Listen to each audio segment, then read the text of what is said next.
Hey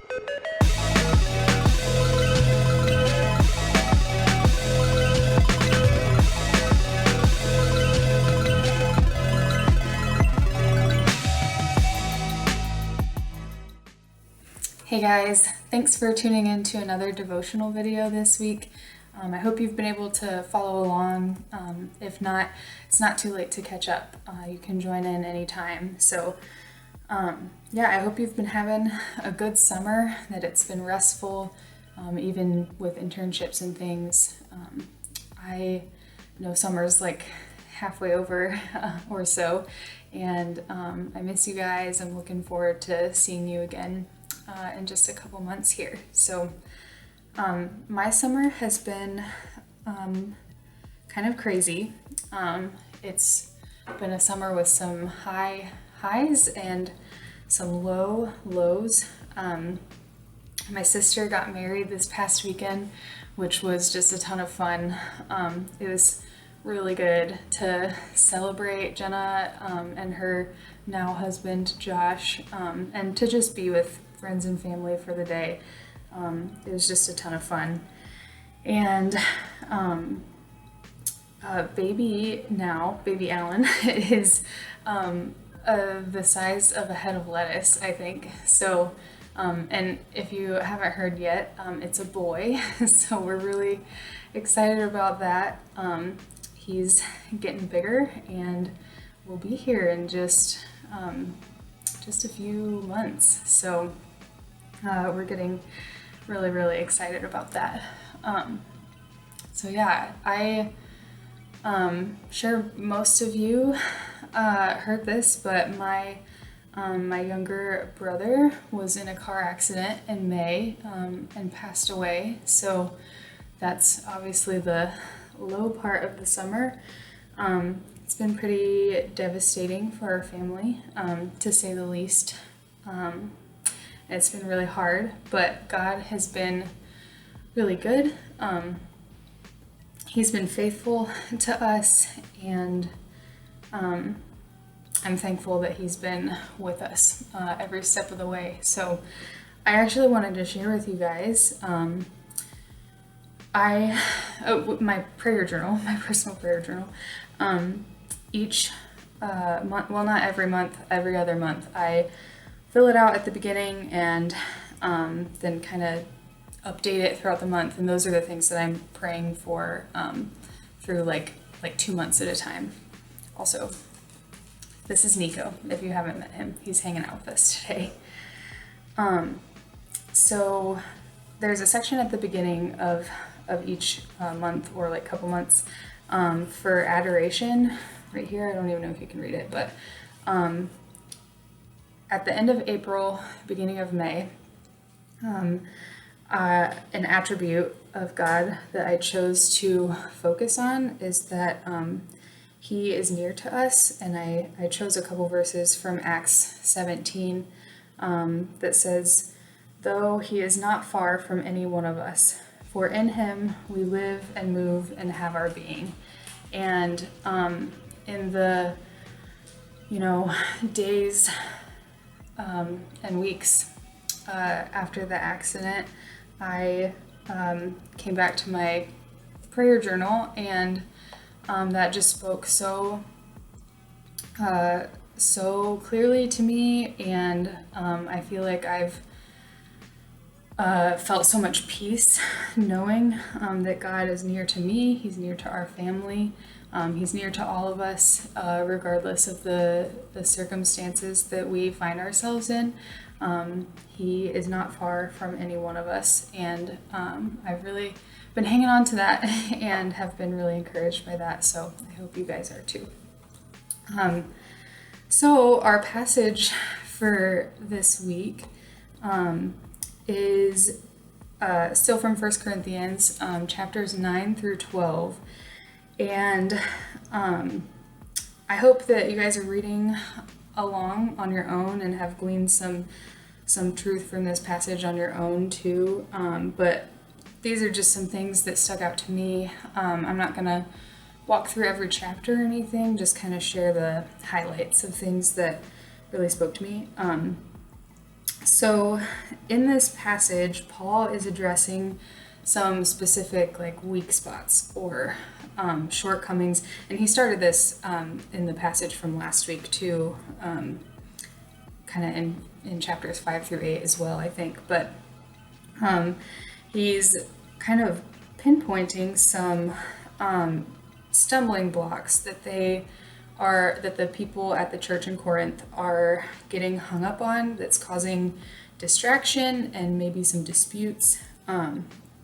And not all of these things make a lot of sense in our context today, just in our culture, but also in our, like the way we do church, and what we see and experience today.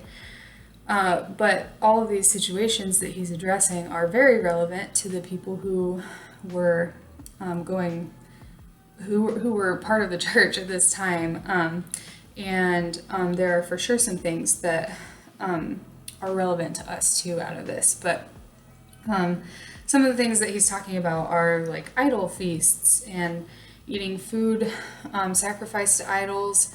There were some concerns over marriage and other relationships, what's okay, what's not okay, and Paul kind of addresses those things. There's some discussion that he addresses over like worship logistics and what's appropriate and what's not appropriate. But in all of these things, excuse me, Paul is kind of calling out the church's immaturity and the things that are causing division among them, preventing growth in the church body as a whole, and kind of most importantly, preventing the message of the gospel from going forth. So through each of these things, Paul is calling them back to some simple, maybe not simple, but like big foundational truths, kind of drawing them back to the basics of the gospel message. And he's encouraging them not to be distracted by these things that are causing disputes and things. So there's just a couple of these truths that I wanted to talk about. Number one is Paul has this sense of urgency in seeing the gospel go forth. It's really, really important to him, like top priority.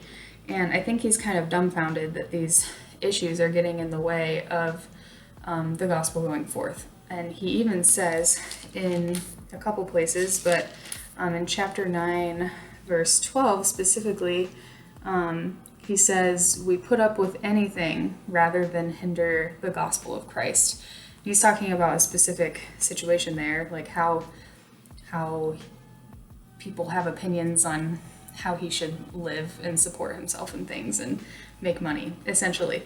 But in general, I think that message stands through each of the things that he's saying. He's saying, I will put up with anything to see the message of the gospel go forth. Like nothing is more important than that. And then also in chapter 9, verses 22 and 23, he says, to the weak I became weak to win the weak. I have become all things to all people so that by all possible means I might save some. I do this all for the sake of the gospel, that I may share in its blessings. And again, we see that that's his top priority. Like he will do anything really to see the gospel go forth. And so he's kind of seeing these distractions and disputes and things amongst the people, and he's telling them, like, don't let these things get between you and get in the way of the gospel message being spread to all people, because that's what's happening right now. And then the second thing that he draws them back to is that we are the body of Christ. Our actions impact others, and we need to be aware of how we can love and build each other up. He talks about different spiritual gifts that people have and how they should come together to see the body function well. And in chapter 12, verses 25 and 26, he says, pertaining to the body, its parts should have equal concern for each other. If one part suffers, every part suffers with it. If one part is honored, every part rejoices with it. And he's just specifically talking about Christians, like not even people outside of the church. But if we are rejoicing with our brothers and sisters, if we are suffering with our brothers and sisters when there's reason to celebrate or someone's suffering, if we are loving each other well, that is when the body functions best together. And people outside the church see that. They see when we are loving each other well. And anyway, so some of these more specific things that Paul is addressing, like these specific issues, a lot of them pertain to how we are like perceiving what other people are doing. Like if we're more concerned with what other people are doing than our own selves, or things like that. Like there seems to be some judgment and confusion and just all sorts of distracting things going on. So anyway, it just made me think about like what are these things for us today, these things that distract and cause division among us, that hurt one another. Maybe some of them are the same as Paul is addressing, like he talks about idolatry. That's for sure relevant today, and lots of other things. But in our culture, in our context today, what are those things that divide us? And then are we looking more at what others are doing, or are we truly discerning what's going on in our own hearts, and taking an honest look at ourselves? So those were just some questions that I was thinking about for the reading this week and kind of wrestling with. So I would encourage you all to do the same. So yeah, I think that's pretty much all I've got for this week. But thanks again for tuning in and following along. I hope you guys have a great week. And if you haven't already, sign up for the summer retreat that's coming up very soon. I think the deadline is the end of this month, so the 30th. And yeah, I hope to see all of you guys there. So thanks and have a great week.